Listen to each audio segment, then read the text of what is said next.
को इतनी तेजी से भाग रहे हैं मुनेश कुंज बिहारी साहब की मुश्किल है पढ़ना। तो चलिए टॉपिक की करते हैं शुरुआत। और बालजी का हो रहा है आगाज, और बालजी मतलब है जिस्म का अध्ययन, तो जिस्म और जान के साथ पढ़ेंगे हमारे साथ। बालजी में मैं आपको टेंशन आने नहीं दूंगा। बालजी से धीरे धीरे आपको इश्क हो जाएगा। चाहे कोई भी आप एग्जाम की तैयारी कर रहे हो, चाहे वो रेलवे के एग्जाम्स हो, NTPC, CPO, AFCAT, CDS, PCS, कुछ भी कोई भी एग्जाम हो, वनडे एग्जाम, सबके लिए ये रामबाण साबित होगा, बिल्कुल कवर हो जाएगा नीतीश साहब। ठीक है जी, चलिए पहला पॉइंट हम लोग लिखेंगे कि प्लांट्स जो होते हैं वो ऑटोट्रॉफिक होते हैं, स्वापोषी होते हैं। क्या मतलब होता है इस शब्द का? तो हमने पहला शब्द लिखा है कि प्लांट्स आर ऑटोट्रॉफिक। देखो इस शब्द का मतलब क्या है, ये दो शब्दों के मिलने से बना है। ऑटो मतलब क्या होता है? सेल्फ, स्वयं, खुद। और ट्रॉफ मतलब क्या होता है? ट्रॉफ मतलब होता है न्यूट्रिशन, न्यूट्रिशन, पोषण। तो पौधे स्वपोषी होते हैं, मतलब अपना भोजन खुद बनाते हैं, अपना भोजन खुद बनाते हैं। इसीलिए पौधे को हम स्वपोषी कहते हैं, ऑटोट्रॉफिक कहते हैं। सीडीएस के लिए तो एकदम मस्त क्लास है ये, है ना?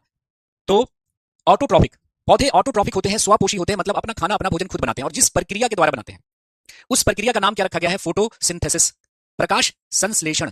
तो पौधे जिस प्रक्रिया के द्वारा अपना भोजन बनाते हैं उस प्रक्रिया का नाम क्या होता है? फोटोसिंथेसिस। ये भी दो शब्दों के मिलने से बना है। फोटो मतलब क्या है? लाइट, यानी प्रकाश। और सिंथेसिस मतलब क्या होता है? बचपन से आप पढ़ते होंगे, सिंथेसिस मतलब क्या होता है? टू मेक, कुछ बना लेना, है ना? बनाना, कुछ संश्लेषित करना, बनाना या संश्लेषित करना। बनाने को शुद्ध हिंदी में क्या कहते हैं? संश्लेषित करना। तो लाइट के हेल्प से क्या बनाना? लाइट के हेल्प से क्या बनाना? भोजन बनाना। लाइट के हेल्प से क्या बनाना? भोजन बनाना। इस प्रक्रिया को क्या नाम दिया गया है? फोटोसिंथेसिस, लाइट के सहायता से संश्लेषित करना। ठीक है जी राजकुमार, आ रही है बात समझ में? तो भाई प्लांट्स स्वपोषी होते हैं, और पौधे जिस प्रक्रिया के द्वारा, जिस प्रोसेस के थ्रू अपना फूड बनाते हैं उस प्रोसेस को क्या बोला जाता है? प्रकाश संश्लेषण, फोटोसिंथेसिस। फोटो मतलब लाइट, सिंथेसिस मतलब टू मेक, कुछ बना लेना। प्रकाश की सहायता से क्या बनाना? भोजन। तो अगर मैं कहूं कि भाई साहब ऑटोट्रॉफिक, नोट करके कहीं पे लिख लेंगे, थोड़ा सा टॉपिक से हट के जा रहा हूं। नोट, ऑटोट्रॉफिक मतलब स्वपोषी। स्वपोषी वह जीव होते हैं जो अपना भोजन खुद बनाते हैं, स्वयं बनाते हैं। जैसे कि एग्जांपल के तौर पे आपके हो गए प्लांट्स, यानी पौधे या पादप। शुद्ध हिंदी में पौधे को पादप कहते हैं। प्लांट के अलावा और कौन कौन से जीव ऑटोट्रॉफिक हैं? ये आपसे सवाल है। शिव प्रताप, राधे राधे, आशु चौधरी, बिल्कुल, हाँ, अजय। पीएनजी अपलोड कर दी जाती है तुरंत ही क्लास के बाद, ठीक है? तो 1-2 घंटे के बाद पीएनजी आपको मिल जाया करेगी, घबराइएगा मत। और कभी बाय द वे ना अपलोड हो तो आप मुझे बता दीजिएगा, है ना, कि कोई पीएनजी मिसिंग है। ठीक है जी, समझ में आ रहा है? तो अगर पूछा जाए कि पौधों के अलावा ऑटोट्रॉफिक कौन है, पौधे तो ठीक है ऑटोट्रॉफिक है, उसके अलावा कौन है, तो उत्तर हो जाएगा हमारा एल्गी, यानी शैवाल। शैवाल देखा होगा, काई जैसा जम जाता है ना, हरा हरा सा। ट्यूबवेल वगैरह है, चापाकल वगैरह आपके गांव देहातों में, तो उसके आसपास हरा हरा जो काई जैसा जम जाता है वो क्या है? एल्गी है, शैवाल है, वो भी हरा होता है, वो भी प्रकाश संश्लेषण करते हैं। और तीसरा जो है वो है आपका blue green algae, blue green algae, नील हरित शैवाल, नील हरित शैवाल। बात आ रही है समझ में? यहां से बिहार में बीपीएससी में जो टीचर का एग्जाम हुआ था वहां यहीं से क्वेश्चन बनाया। अब देखिए ये ब्लू ग्रीन एल्गी एल्गी नहीं होते, आगे हम ब्लू ग्रीन एल्गी के बारे में डिटेल से पढ़ेंगे। ब्लू ग्रीन एल्गी एल्गी नहीं होता, क्या होता? बैक्टीरिया होता, जीवाणु होता। कैसा जीवाणु? कैसा जीवाणु? वह जीवाणु जो ऑटोट्रॉफिक है, वह जीवाणु जो ऑटोट्रॉफिक है, स्वपोषी है, प्रकाश संश्लेषण करता है। वह बैक्टीरिया जो ऑटोट्रॉफिक है, मतलब प्रकाश संश्लेषण के द्वारा अपना भोजन बनाता है, ऐसे बैक्टीरिया को कहा जाता है साइनोबैक्टीरिया। क्या बोला जाता है? साइनोबैक्टीरिया कहा जाता है माय डियर फ्रेंड्स, समझिएगा इस बात को। साइनोबैक्टीरिया कहा जाता है, और इस साइनोबैक्टीरिया को गलत नाम दिया गया है ब्लू ग्रीन एल्गी। जैसे किसी बच्चे का जन्म हुआ और उसका नाम आपने ज्ञान प्रकाश रख दिया, और बड़ा होकर वो बहुत बड़ा गधा हो गया, तो वो नाम ज्ञान प्रकाश उसके लिए मिसनोमर हो गया, मतलब गलत नाम दे दिया आपने। है बहुत बड़ा गधा लेकिन उसे कहना पड़ रहा है ज्ञान प्रकाश। ठीक उसी तरह से ये है क्या? बैक्टीरिया है। ब्लू ग्रीन एल्गी क्या है? बैक्टीरिया है। कैसा बैक्टीरिया? Autotrophic bacteria. वह बैक्टीरिया, वह जीवाणु जो अपना भोजन प्रकाश संश्लेषण के द्वारा बनाते हैं, ऐसे जीवाणुओं को कहा जाता है क्या? साइनोबैक्टीरिया। और साइनोबैक्टीरिया को गलत नाम दिया गया, गलत नाम दिया गया है। क्या दिया गया है? क्या? तो ब्लू ग्रीन एल्गी, यानी याद रखिएगा ब्लू ग्रीन एल्गी एल्गी नहीं है। जैसे सीजीएल में एक सवाल था कि निम्नलिखित में से कौन एक शैवाल नहीं है? Which of the following is not an algae? निम्नलिखित में से कौन एक शैवाल नहीं है? तो ऑप्शन में क्या था? Blue green algae. Blue green algae algae नहीं है, शैवाल नहीं है, वो क्या है? वो जीवाणु है। कैसा जीवाणु? स्वपोषी जीवाणु, यानी प्रकाश संश्लेषी जीवाणु। वह जीवाणु जो प्रकाश संश्लेषण द्वारा अपना भोजन बनाते हैं, और ऐसे जीवाणुओं को क्या कहा गया है? साइनोबैक्टीरिया, और गलत नाम दे दिया गया है ब्लू ग्रीन एल्गी। बात आ रही है समझ में? तो एल्गी और ब्लू ग्रीन एल्गी को हम प्लांट किंगडम में पढ़ेंगे, किंगडम जब पढ़ेंगे वहां पे पढ़ेंगे। फिलहाल हम पौधे की बात कर लेते हैं, हम अभी पौधे पे चलेंगे, इनको बाद में पढ़ेंगे, ठीक है? तो हमने कहा कि स्वपोषी कौन कौन होते हैं? एक तो पौधा हो गया, एल्गी हो गए, और कुछ ब्लू ग्रीन एल्गी यानी साइनोबैक्टीरिया, ये अपना भोजन प्रकाश संश्लेषण के द्वारा बना सकते हैं। अब देखिए हमने कहा कि पौधे अपना भोजन प्रकाश संश्लेषण की क्रिया के द्वारा बनाते हैं। कैसे? है ना? पौधे प्रकाश संश्लेषण की क्रिया के द्वारा अपना भोजन बनाते हैं कैसे? तो चलिए प्रकाश संश्लेषण की प्रक्रिया को हम लोग देखते हैं, ठीक है? प्रभात, हाँ बहुत सारे कमेंट है, तो किसी का कमेंट अगर नहीं दिखता है, किसी के कमेंट का जवाब नहीं मिल रहा है, इसका मतलब आपका नीचे चला गया है, तो आप फिर से दोबारा कमेंट कर दीजिएगा, तो आपके कमेंट का जवाब मिलेगा। अब होता क्या है कि जैसे आपने कमेंट किया और उसके बाद 3 और बच्चों ने कमेंट कर दिया, तो आपका नीचे चला जाता है, वो आप मुझे नहीं दिखाई देता, ठीक है? हाँ अजय कुमार, क्या कुछ पूछ रहे हैं क्या? शैवाल क्या होता है आगे पढ़ेंगे। शैवाल सोचिए एक पौधा होता है अभी, है ना? ऐसा पौधा जो एकदम छोटा है, पौधा जैसा दिख भी नहीं रहा है ना? लेकिन वो हरा है और वो प्रकाश संश्लेषण करता है। तो शैवाल को, नील हरित शैवाल को हम काफी डिटेल से पढ़ने वाले हैं, ठीक है? चंद्रा मलिक साहब, आ रही समझ में? 4 से 5 महीने लगेंगे। इंट्रोडक्शन की क्लास नहीं देखिए क्या? आकाश पालीवाल साहब, रागिनी, जितने लोग भी लाइव हैं, चंद्रा साहब, ठीक है? सर 240 की स्पीड में दिख नहीं रहा, ठीक है? अब पानी के ऊपर भी आपने देखा होगा काई जैसा हरा हरा जो रंग आ जाता है पानी के ऊपर, हरी हरी काई जो जम जाती है वो क्या है? शैवाल होती है, ठीक है? तो पौधे स्वपोषी होते हैं और पौधे अपना भोजन प्रकाश संश्लेषण की क्रिया के द्वारा बनाते हैं। कैसे? देखिएगा कैसे बनाते हैं। तो पौधे क्या करते हैं कि भाई हवा से यानी वायुमंडल से कार्बन डाइऑक्साइड लेते हैं। क्या लेते हैं? पौधे कार्बन डाइऑक्साइड लेते हैं वायुमंडल से और भूमि से जड़ों के द्वारा जल अवशोषित करते हैं। भूमि से जड़ों के द्वारा जल अवशोषित करते हैं और खाना बनाने के लिए एनर्जी चाहिए, ऊर्जा चाहिए ना। हम लोग लकड़ी, कोयला, एलपीजी जलाते हैं, तो खाना बनाने के लिए ऊर्जा पौधा कहां से लेता है? तो ऊर्जा लेता है भाई साहब सनलाइट से। कहां से? सनलाइट से, सूर्य प्रकाश से। सूर्य प्रकाश। और इस सूर्य प्रकाश को अवशोषित करने वाला भी होना चाहिए। अवशोषित होगा तब तो यूज होगा। तो इस सनलाइट को एब्जॉर्ब करता है, इस सनलाइट को एब्जॉर्ब करता है, अवशोषित करता है कौन? तो पौधे की पत्तियों में एक चीज होती है, उसका नाम होता है क्लोरोफिल। क्या नाम है? क्लोरोफिल। पर्णहरित, पर्णहरित, जिसको क्लोरोफिल भी लिखा रह सकता है। तो पौधे की पत्तियों में जो होता है एक चीज होती है, अभी उसको चीज ही रहने दीजिए, बाद में बताऊंगा कि ये एग्जैक्टली होती क्या है।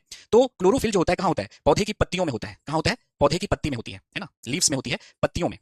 ये क्लोरोफिल कहां होगी? पौधों की पत्तियों में, जो लाइट को एब्जॉर्ब करेगा। तो पौधे ने क्या लिया? CO2 लिया, और क्या लिया? पानी लिया। और ऊर्जा कहां से ली? हम लोग खाना बनाने के लिए एलपीजी, सीएनजी, एलपीजी जलाते हैं, लकड़ी, कोयला जलाते हैं। पौधा ऊर्जा कहां से ले रहा है? सूर्य प्रकाश से। और ये सूर्य प्रकाश को अवशोषित कौन कर रहा है? पत्तियों में क्लोरोफिल। पत्तियों में क्या होता है? क्लोरोफिल, जो सूर्य प्रकाश को अवशोषित कर रहा होता है। ठीक है, तो इन सब के हेल्प से पौधा बना लेता है अपना खाना। क्या? C6H12O6 यानी कि ग्लूकोज। यही है पौधे का खाना। देखिएगा, यही है पौधे का खाना यानी ग्लूकोज। और पौधा हमें भी देता है क्या जिंदा रहने के लिए? ऑक्सीजन। क्या दे रहा है? ऑक्सीजन। O2 मतलब ऑक्सीजन, ऑक्सीजन। ठीक है, चलिए, तो ये हुआ प्रकाश संश्लेषण का रासायनिक समीकरण। पीएनजी रोज ही डल जाती है हैंड टू हैंड। ठीक है, तो पीएनजी के बारे में मत घबराइए, पीएनजी अपलोड कर दी जाएगी। नैन्सी पूछ रहे हैं कि सर नोट्स कैसे बनाएं? इंट्रोडक्शन की क्लास में बताया है मैंने, आपका जैसे मन करे साथ साथ बनाते जाइए, या ये जो पीएनजी अपलोड हो जाएगी उससे बना लीजिए, या जो हमारा वीडियो लेक्चर जो रिकॉर्ड हो जाएगा, जो हम लोग अभी पढ़ रहे हैं, ये रिकॉर्डिंग के तौर पे आपको दे दी जाती है, उसको फास्ट फॉरवर्ड करके बना लीजिए। तो वो आपका मतलब तरीका होना चाहिए। रेस्पिरेशन को हम आगे देखेंगे, फिर रेस्पिरेशन और फोटोसिंथेसिस को कंपेयर करके बताएंगे। अभी रेस्पिरेशन को डिस्कस कर देंगे तो हॉट पॉच होगा, भाग जाइएगा सब। ठीक है, चलिए, तो पौधा क्या कर लिया है? बना लिया। सब एकदम टॉपिक बिल्कुल अलग अलग हमने रखा है ना, कोई किसी में मिक्स नहीं होगा। एकदम क्लियर, क्रिस्टल क्लियर समझ में आएगा आपको, है ना, क्योंकि हर टॉपिक की जगह हमने डिसाइड कर रखी है कि कौन कहां पर बेटर वे में आपको समझ में आएगा। क्लियर है? राजकुमार, सजल, जितने लोग भी लाइव हैं, बुक कोई भी नहीं पढ़नी अभी, है ना, अभी बुक कोई नहीं पढ़नी, अभी सिर्फ थ्योरी आपको यहां से पढ़नी है। बाकी हम क्वेश्चन की प्रैक्टिस के लिए आगे बात करेंगे। तो जैसे ही 3-4 मतलब टॉपिक्स हम लोग डिस्कस करेंगे, उसके बाद हम लोग बात करेंगे। ठीक है, तो देखिए, ये CO2 है, पौधे ने क्या किया? वायुमंडल से CO2 लिया। पानी कहां से लिया? मिट्टी से, जड़ों के द्वारा। और ऊर्जा कहां से ली? सूर्य प्रकाश से। इस सूर्य प्रकाश को अवशोषित किसने किया? पत्तियों में मौजूद क्लोरोफिल ने। और इन सबको मिलाकर पौधे ने बना लिया अपना ग्लूकोज। यही है पौधे का खाना, यही है क्या? पौधे का भोजन, है कि नहीं? और हमें जिंदा रहने के लिए क्या दिया? Oxygen. This is the chemical equation of photosynthesis. ये प्रकाश संश्लेषण का रासायनिक समीकरण है कि भाई प्रकाश संश्लेषण कैसे हो रहा है, प्रकाश संश्लेषण में पौधे क्या क्या ले रहे हैं। तो अगर मैं आपसे पूछूं कि प्रकाश संश्लेषण का रासायनिक समीकरण क्या है, तो याद रखिएगा CO2 plus water plus energy बन रहा है ग्लूकोज, और हमें दे रहा है पौधा क्या? Oxygen. This is the chemical equation of photosynthesis. यह प्रकाश संश्लेषण का क्या है? रासायनिक समीकरण है। क्या है? प्रकाश संश्लेषण का रासायनिक समीकरण है। पौधे ने क्या लिया? CO2 लिया, और क्या लिया? पानी लिया, और क्या लिया? सूर्य प्रकाश लिया। और इस सूर्य प्रकाश को अवशोषित किसने किया? क्लोरोफिल ने। और क्या बनाया है? अपना खाना यानी कि ग्लूकोज। क्या बना लिया? अपना खाना यानी ग्लूकोज। और हमें भी जिंदा रहने के लिए दिया ऑक्सीजन। तो आप कहिएगा सर यहां से सवाल कैसे पूछेगा? हमें विद्वान नहीं बनना है, हमें ऑफिसर्स बनने हैं, बायोलॉजिस्ट तो हमें बनना नहीं है। हाँ, डेली क्लास होगी। तो ये प्रकाश संश्लेषण का रासायनिक समीकरण हुआ, जो मैंने अभी पिछले स्लाइड पे लिखा था। आपसे सवाल पूछा जाएगा कि प्रकाश संश्लेषण के लिए आवश्यक क्या क्या है? Which of the following things are necessary for the process of photosynthesis. प्रकाश संश्लेषण के लिए आवश्यक क्या क्या है? तो आप कहिएगा प्रकाश संश्लेषण के लिए 4 चीजें आवश्यक है। कौन कौन? CO2 चाहिए, और क्या चाहिए? पानी चाहिए, और क्या चाहिए? सूर्य प्रकाश चाहिए, और क्या चाहिए? क्लोरोफिल चाहिए। ये 4 चीजें आवश्यक है प्रकाश संश्लेषण के लिए।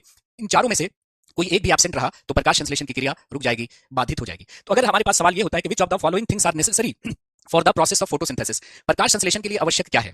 थिंग्स या which of the following things are necessary for the process of photosynthesis, प्रकाश संश्लेषण के लिए आवश्यक सामग्रियां क्या क्या हैं? तो कार्बन डाइऑक्साइड। दूसरा क्या है? वाटर यानी जल। तीसरा क्या चाहिए? तो सनलाइट चाहिए, सूर्य प्रकाश चाहिए, है ना। And the fourth one is your chlorophyll. Chlorophyll चाहिए। ये 4 चीजें आवश्यक हैं। क्या है? क्लोरोफिल, या शुद्ध हिंदी में क्लोरोफिल को क्या बोलते हैं? पर्णहरित कहते हैं। या तो क्लोरोफिल लिखा रहेगा या पर्णहरित लिखा रहेगा। These 4 things are necessary for the process of photosynthesis। प्रकाश संश्लेषण के लिए ये 4 चीजें आवश्यक है। इनमें से कोई एक भी एब्सेंट रहा तो प्रकाश संश्लेषण रुक जाएगा। रोहित ने बिल्कुल सही लिखा है। गजानन कुमार ने CO2 और H2O लिखा है। रोहित राव ने क्लोरोफिल लिख दिया। अच्छा, बाद में लिख दिया। ठीक है, हाँ, केवल ब्लू ग्रीन एल्गी या साइनोबैक्टीरिया ही बोला जाता है उसको। चलिए, तो प्रकाश संश्लेषण के लिए 4 चीजें आवश्यक हो गई। एक सवाल मिल गया। लेकिन अगर मैं पूछूं, सवाल को थोड़ा हम चेंज करते हैं। अगर मैं पूछूं कि which of the followings are the raw materials of the photosynthesis, प्रकाश संश्लेषण के लिए कच्ची सामग्री निम्नलिखित में से क्या है, तब उत्तर क्या होगा? प्रकाश संश्लेषण के लिए आवश्यक हो गई ये 4 चीजें, है ना। प्रकाश संश्लेषण के लिए 4 चीजें आवश्यक हो गई। इनमें से कोई एक भी अगर मौजूद नहीं है तो प्रकाश संश्लेषण की क्रिया रुक जाएगी। लेकिन सवाल को मैं थोड़ा सा चेंज करता हूं। अगर मैं आपसे पूछ दूं कि which of the followings are the raw materials of the photosynthesis, प्रकाश संश्लेषण के लिए कच्ची सामग्री क्या है, तब उत्तर क्या होगा? बताइए। राजकुमार कह रहे हैं कि सर नहीं समझे अभी। तो इसमें समझना क्या? अभी तो समझाया नहीं कुछ, ये याद रखना है, समझना नहीं है। प्रकाश संश्लेषण के लिए कितनी चीजें चाहिए? इतनी चीजें चाहिए। इतनी चीजें होंगी तो प्रकाश संश्लेषण होगा। इसमें समझना नहीं है, अभी तो कॉन्सेप्ट डिस्कस ही नहीं किया। कॉन्सेप्ट आगे आएगा। अभी इन चीजों को याद रखना है कि प्रकाश संश्लेषण के लिए CO2 चाहिए, पानी चाहिए, सनलाइट चाहिए, क्लोरोफिल चाहिए, है ना। लेकिन कच्ची सामग्री का मतलब पता है क्या होता है? जिन चीजों से मिलकर कुछ बनता है, जिन चीजों से मिलकर कुछ बनता है। जैसे मैं कहूं कि हमें खीर बनाना है तो मुझे क्या क्या कच्ची सामग्री चाहिए? मुझे चावल चाहिए, दूध चाहिए, चीनी चाहिए, पानी चाहिए, कच्ची सामग्री, रॉ मटेरियल, है ना। मुझे खिचड़ी बनानी है तो क्या क्या रॉ मटेरियल चाहिए? दाल चाहिए, चावल चाहिए, है ना। नमक चाहिए, इत्यादि इत्यादि। तो रॉ मटेरियल का मतलब होता है जिन चीजों से मिलकर कुछ बना है। तो अगर रॉ मटेरियल पूछ रहा है तो CO2 और वाटर होगा, क्योंकि इन्हीं दोनों के मिलने से क्या बनना है, ग्लूकोज बनना है। C6H12O6 ये ग्लूकोज का सूत्र होता है ना, ये है ग्लूकोज। तो ग्लूकोज में कार्बन है, हाइड्रोजन है, ऑक्सीजन है। तो कार्बन और ऑक्सीजन देखो यहाँ से आ गया, हाइड्रोजन जो है वो वाटर से आ गया, इन्हीं दोनों के मिलने से बना है आपका ग्लूकोज। तो अगर पूछा जाता है कि प्रकाश संश्लेषण के लिए कच्ची सामग्रियां क्या क्या हैं, raw materials required for the photosynthesis, तो पहला कहिएगा सर CO2 और दूसरी सामग्री चाहिए आपकी पानी। इन दोनों के मिलने से ही क्या बना है, C6H12O6 यानी कि ग्लूकोज। बात आ रही है समझ में? तो दोनों क्वेश्चन का मिजाज अलग है, दोनों क्वेश्चन का आंसर अलग है। अगर पूछा जाता है कि प्रकाश संश्लेषण के लिए कितनी चीजें आवश्यक हैं, तो 4 चीजें, लेकिन प्रकाश संश्लेषण के लिए कच्ची सामग्रियां क्या क्या हैं, तो CO2 और वाटर। क्लियर है? आगे आता है सागर, घबराइए मत। आपके दिमाग में जो भी सवाल हैं वो जैसे जैसे टॉपिक बढ़ता जाएगा आपका सॉल्व होता जाएगा। हमारी क्लास की ये खास बात होगी, आपको लगेगा अरे ये तो मैं पूछने वाला था, अरे ये तो मैं पूछने वाला था। तो एकदम आराम से बैठिए, अपना टेंशन मेरे ऊपर छोड़ दीजिए, बिल्कुल आपको दिक्कत में आने नहीं देने वाला हूं बायोलॉजी में। जो भी सवाल आपके दिमाग में कौन रहे हैं ना, जैसे जैसे टॉपिक बढ़ता जाएगा आपको लगेगा मैं पूछने वाला था, ये मैं पूछने वाला था, ठीक है? तो एकदम आराम से बैठिए। फिर भी मान लिया टॉपिक खत्म हो जाता है और आपको लगता है कि अरे सर ने ये डिस्कस नहीं किया, तो आप पूछ लीजिएगा, कोई दिक्कत नहीं है, लेकिन आपके सवाल सब खत्म हो जाएंगे। चलिए, तो ये कच्ची सामग्री के बारे में बात हो गई। अब देखिए, ये हमारा कार्बन डाइऑक्साइड था और ये पानी था, और ऊर्जा ले रहे थे पौधे कहां से, तो ऊर्जा ले रहे थे पौधे सूर्य प्रकाश से, सनलाइट से। और इस सनलाइट को अवशोषित कर रहा था कौन, तो आपने कहा सर पत्तियों में एक चीज होती है क्लोरोफिल। ये क्लोरोफिल एक्चुअली में क्या होता है आगे हम लोग पढ़ेंगे काफी डिटेल से, पर्णहरित। और पौधे ने बना लिया ग्लूकोज और हमें जिंदा रहने के लिए दिया क्या, ऑक्सीजन। ठीक है, देखिए प्लांट को जितना ग्लूकोज यूज करना होता है वो करते हैं, है ना? प्लांट ने अपने लिए ग्लूकोज बनाया है, ये ऊर्जा के लिए इस्तेमाल करेंगे। प्लांट को जितना ग्लूकोज यूज करना होता है वो करते हैं, ठीक है? पौधे को जितना ग्लूकोज इस्तेमाल करना होता है वो करते हैं। जो एक्स्ट्रा ग्लूकोज होता है, यानी यूज करके बच गया अतिरिक्त, है ना, उसको एक्स्ट्रा ग्लूकोज को ये कन्वर्ट कर देते हैं, है ना, बदल देते हैं। कन्वर्ट कर देते हैं मतलब बदल देते हैं किसमें, स्टार्च में। किसमें बदल देते हैं, स्टार्च में बदल देते हैं, ठीक है? जो एक्स्ट्रा ग्लूकोज हुआ उसको पौधे ने किसमें बदल दिया, स्टार्च में। और कहां स्टोर कर दिया, कहां जमा कर दिया, एक्स्ट्रा ग्लूकोज को पौधे स्टोर कर देते हैं किसमें, संचित कर देते हैं या संग्रहित कर देते हैं या जमा कर देते हैं। कहां पर, पत्तियों में। और कहां, वेजिटेबल्स में, सब्जियों में। और कहां पर, फ्रूट्स में, फलों में। तो पौधे को जितना ग्लूकोज यूज करना था किया, जो एक्स्ट्रा बच गया ग्लूकोज उसको किसमें बदल दिया, स्टार्च में। और कहां स्टोर कर दिया, लीव्स में, वेजिटेबल्स में एंड फ्रूट्स में। तो यही लिखा है मैंने कि पौधे अतिरिक्त ग्लूकोज को, एक्स्ट्रा ग्लूकोज को स्टार्च में परिवर्तित कर देते हैं। स्टार्च को शुद्ध हिंदी में मंड भी लिख देते हैं। स्टार्च में परिवर्तित कर पत्तियों, सब्जियों एवं फलों में क्या करते हैं, संचित कर देते हैं, जमा कर देते हैं। किसके लिए, किसके लिए, अरे हमारे लिए। पौधे का बाल बचा है क्या? पौधा कहता है कि हमने जितना ग्लूकोज यूज करना था कर लिया, बाकी तुम लोग ऐश करो, बाकी तुम लोग ऐश करो। हम जो सब्जियां खाते हैं, फल खाते हैं, पत्ता गोभी खाते हैं, साग खाते हैं, है ना, पालक खाते हैं, ये क्या है, पौधे का संचित किया हुआ भोजन, पौधे का जमा किया हुआ भोजन। तो पौधा कहता है कि हमने जितना यूज करना था कर लिया, बाकी तुम लोग ऐश करो। सब्जियां, फल, पत्ता गोभी, साग, ये सब क्या है, पौधे का संचित किया हुआ भोजन है। तो पौधा हमें बहुत कुछ सिखा के जा रहा है, सिखाता है कि देखो भाई, अगर तुम्हारे पास बहुत एक्स्ट्रा है तो दूसरों के लिए भी छोड़ो, नहीं तो आपके मरने के बाद वो पैसे आपके लिए महज एक कागज का टुकड़ा है, मर जाने पर कोई काम नहीं देगा पैसा। पर इंसान की ख्वाहिशें इतनी होती हैं कि उसे जितना मिलता है कम लगता है ना? इंसान को डिजाइन ही इस तरह से किया गया है। अगर किसी के पास साइकिल है तो ख्वाहिश होती है काश के बाइक होता, बाइक भी है तो आरजू होती है कि काश के कार हो जाती, कार भी आ गया तो तमन्ना होती है, जस्तुजू होती है कि ऑडी और जगुआर होता तो ज्यादा मजा आता, हमारी पर्सनैलिटी पे ज्यादा सूट करता। वो भी जब मिलता है तो लगता है कि हेलीकॉप्टर, हवाई जहाज, और फिर लगता है कि पूरी कायनात हमारी क्यों नहीं हो जाती। तो ये ख्वाहिशों का अंत कभी नहीं है। गॉड ने जितना दिया है उसको यूज करके खुश रहने की कोशिश कीजिए, क्योंकि वो दिन कभी नहीं आएगा कि आप पूरी तरह से संतुष्ट हो पाए। ये मत सोचिए कि हमारे पास ये चीजें आ जाएंगी तब हम लाइफ को एंजॉय करेंगे, नहीं, वो दिन कभी नहीं आएगा। इंसान को बनाया ही गया है इस तरह से। दुनिया के मशहूर शायर गालिब कहते हैं कि हजारों ख्वाहिशें ऐसी कि हर ख्वाहिश पे दम निकले, हजारों ख्वाहिशें ऐसी कि हर ख्वाहिश पे दम निकले, बहुत निकले मेरे अरमान लेकिन फिर भी कम निकले। बैकग्राउंड ब्लैक कर देंगे तो ये इसका नोट्स निकालोगे तो सारा ब्लैक आ जाएगा, इसलिए मैंने जानबूझकर व्हाइट रखा है। और व्हाइट जो है आंखों पे सबसे कम प्रभाव डालता है, ठीक है? तो इसमें साइंस छिपा हुआ है सजल, ठीक है? कुछ दिन के बाद अच्छा लगने लगेगा। छोड़ दिया तो अब मजा आ जाएगा बायोलॉजी में, घबराइए मत। तो पौधा हमें सिखाता है, हमें सिखा रहा है कि अगर तुम्हारे पास एक्स्ट्रा है ना तो दूसरों के लिए छोड़ो, नहीं तो आपके मरने के बाद वो पैसे आपके लिए महज एक कागज का टुकड़ा है। पर ख्वाहिशों के पीछे इंसान भाग रहा है, वो कभी पूरा नहीं होता। और क्या सिखा रहा है, देखो पौधे ने हमारे अपने लिए ग्लूकोज बनाया और हमारे लिए भी छोड़ा, पत्तियों में जैसे कि पत्ता गोभी, जैसे कि पालक, सब्जियों में, फलों में हमारे लिए छोड़ दिया ताकि तुम्हारा क्या हो, फायदा हो। और साथ साथ जिंदा रहने के लिए हमें ऑक्सीजन दिया, जिंदा रहने के लिए हमें ऑक्सीजन दिया। CO2 जो हम छोड़ रहे हैं उसको यूज करके पौधा क्या कर रहा है, अपना खाना बना ले रहा है, बदले में ऑक्सीजन दे रहा है। तो हमारा चाहने वाला दुनिया में सिर्फ और सिर्फ क्या है, भला चाहने वाला पौधा है। इंसान तो इंसान की टांग खींचने में मसरूफ है। इंसान इन दिनों अपने दुखों से कम दुखी है, पड़ोसी के सुख से ज्यादा दुखी है। हमेशा एक दूसरे को नीचा दिखाने की कोशिशों में मसरूफ, एक दूसरे की टांग खींचने में मसरूफ। पौधा सिखा रहा है हमें, हमारा भला चाहने वाला पौधा है। कोई जरूरत नहीं है किसी को नीचा दिखाने की, लेकिन आप किसी को नीचा दिखाना ही चाहते हैं तो एक बहुत अच्छा शेर है मेरे पास, उस पर अमल करेंगे तो आप किसी को नीचा दिखा सकते हैं। एक शायर कहते हैं कि धूप में जलिए खुद पेड़ों की तरह, धूप में जलिए खुद पेड़ों की तरह, दूसरों पर अपना साया कीजिए।